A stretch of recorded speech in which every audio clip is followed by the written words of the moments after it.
This is Drive to the Draft, presented by Kia. Movement that inspires.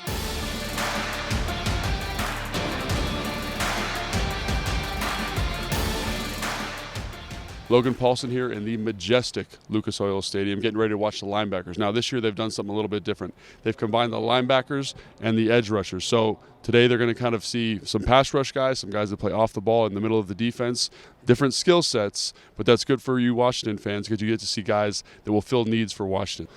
I like this drill a lot. This is kind of this kind of pass rush surrogate drill, kind of getting guys working the bags, working the corner, working the burst.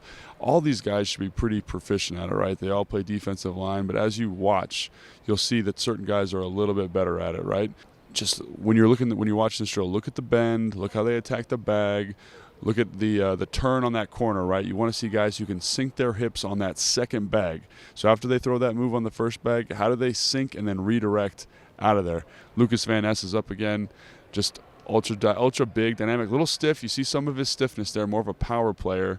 And then Deion White, who's also a power kind of rusher, inside-outside ability, but I think he looked a little bit more natural on the bend there. Again, these things are kind of reinforcing what you see on film and kind of just more data, more things to add to the pile with regards to the film, the 40, and the vertical jump metrics. This gentleman from Florida here has had a kind of a tough day. He's kind of been tight in the hips. You see some of that stiffness here in the drill, right? Kind of how hard it is for him to get out of the cut. Lots of steps, a little bit of slip.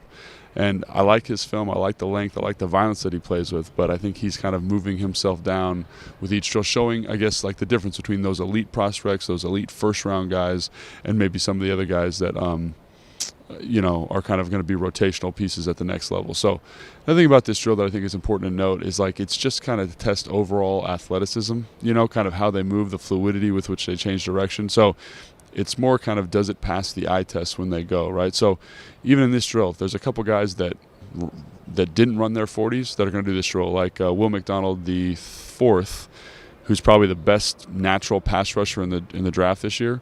He didn't do his 40, but he's going to run this drill here. The next guy up is Lucas Van Ness, a guy who's just helped himself tremendously at this combine. And this is one of those guys, again, who's going to be going in the top 10 probably. He's big, he's fast, he's strong, and you see the foot speed here. Watch him run. Watch the way he changes direction. A little tight in the hips, but again, a guy with tremendous upside. This is another guy. That's why we're doing these two back-to-back. Kenyon White out of Georgia. He's 280 pounds. He moves well. Didn't run his 40, but here he's doing the field work, and I think you see the value of kind of why they're doing the field work, why they're out here. It's because the coaches can see how they're being coached up, how they're going to translate to the next level. So make sure we wanted to show you both those guys because those guys are going to be cream of the crop in terms of defensive linemen this year's draft. All right, now we're to the drill portion of the DBs, or defensive backs, corners, and safeties. And this drill is really interesting, I think. It's one of the best drills, to my mind, to kind of see how a defensive back's hips are, hips and feet. You kind of want to see them stay right down the hash, see how he's opening his hips. Love that one. I think you see how loose his hips are. When you're watching this drill, make sure you're keeping an eye out for that. How they move, how tight they are, their fluidity level, because that's what we're trying to glean from these opportunities.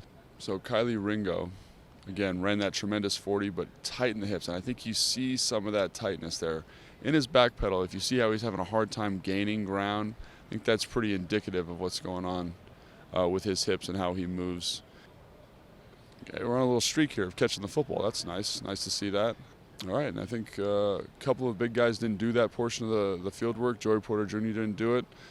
That's okay. Maybe he's resting on the 40. Hopefully he's not hurt. But I think there's a lot of stuff to be gleaned from this drill. Technical name is, but we just want to see how these guys move from their back pedal, getting out of their back pedal into their coverage responsibilities. See people say, why do safeties have to do this?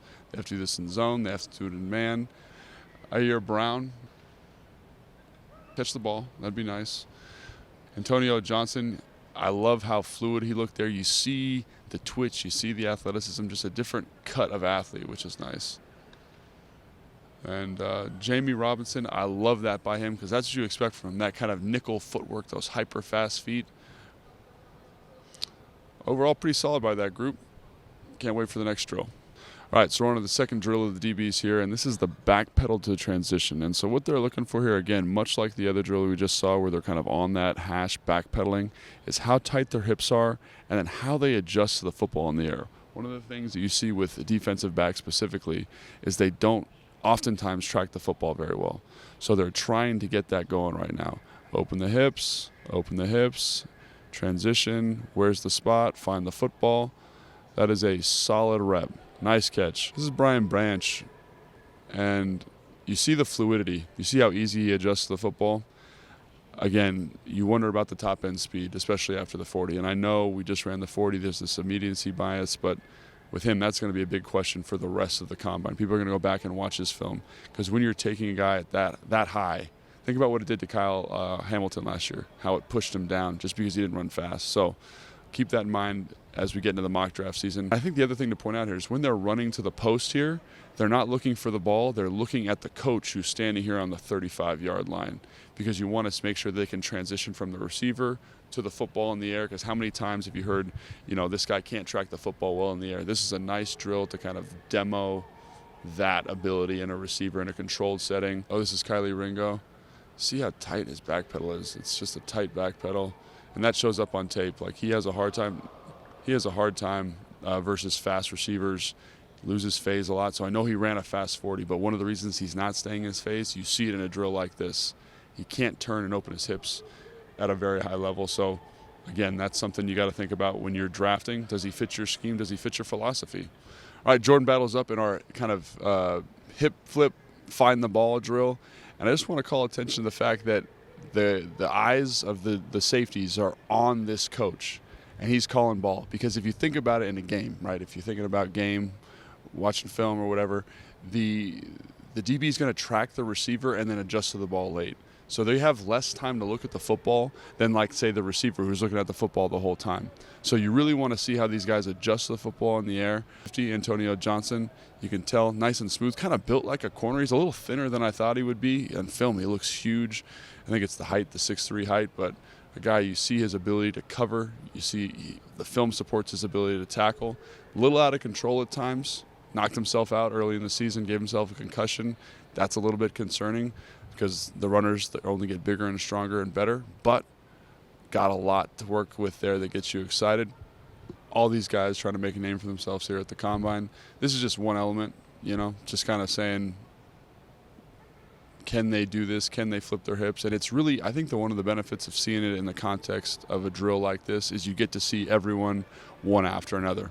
For example, when we watch the DBs, you get to see Christian Gonzalez and how it just looks a little bit different.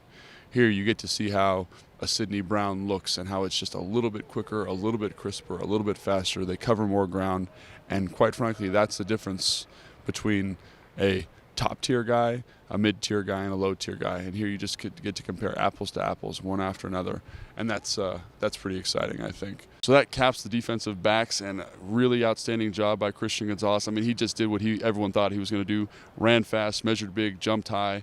And then Sidney Brown, my guy, loved the physicality, loved how he tested. And then there's some other guys that did well, like the safety from California did an excellent job today. Got to go back and revisit his film now, because he showed a great athletic profile and a great acumen in the field work. Julius Brents, the long tarantula of a man, jumped 42 inches. Now I got to go back and see if that explosive measurement lines up with the tape. Really excited for these guys. Can't wait to see for the next group.